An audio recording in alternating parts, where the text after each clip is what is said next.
કરવામાં આવ્યા હતા અને રિમાન્ડ જે છે તે 12 દિવસમાં આપવામાં આવ્યા છે। આજે કુલ 4 આરોપીઓને રજૂ કરવામાં આવ્યા હતા। એક ટીપીઓ સાગઠિયા, 2 એટીપીઓ અને એક ફાયરના ઓફિસરને રજૂ કરવામાં આવ્યા હતા।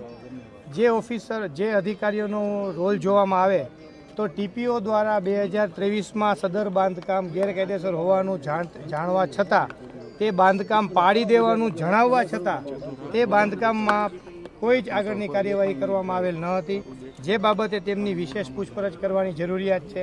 તેમજ જે આ આગજનીની ઘટના વેલ્ડિંગને કારણે બની, એવી જ આ પ્રકારની વેલ્ડિંગના કારણે જ અગાઉ આ જ શેડમાં 4/9/2023ના રોજ આગ લાગી હતી અને ફાયર સ્ટેશનમાંથી ફાયર ઓફિસર સાથે ફાયરના એક્સટિંગ્વિશર ગયા હતા અને તમામ આગને કાબૂમાં લેવામાં આવી હતી।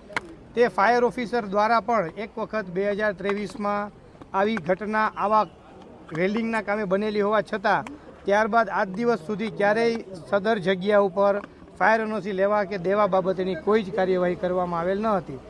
એટલે કે કાયદાની જોગવાઈ મુજબ ઇલીગલ ઓમિશન છે એ પણ એક એક્ટ જ કહેવાય, તે દલીલ કરી અને 14 દિવસના રિમાન્ડની માંગણી કરવામાં આવી। આઈપીસી 36 શું છે સર, એ ગુજરાતીમાં દર્શકોને સમજાય? કોઈ પણ વ્યક્તિ એક કૃત્ય કરે એ જ રીતે કોઈ પણ વ્યક્તિ ગેરકાયદેસર કોઈ કૃત્ય ન કરે તે પણ એક કૃત્ય કર્યા સમાન છે।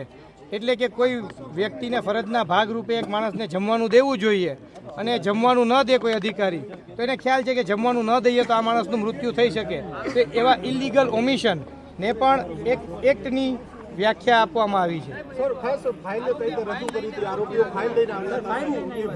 હું નામદાર કોર્ટરૂમમાં હાજર હતો। ફાઇલ બાબતની જે આપ ચર્ચા કરો છો તે બાબતની મને ખ્યાલ નથી, હું કોર્ટરૂમની અંદર હાજર હતો।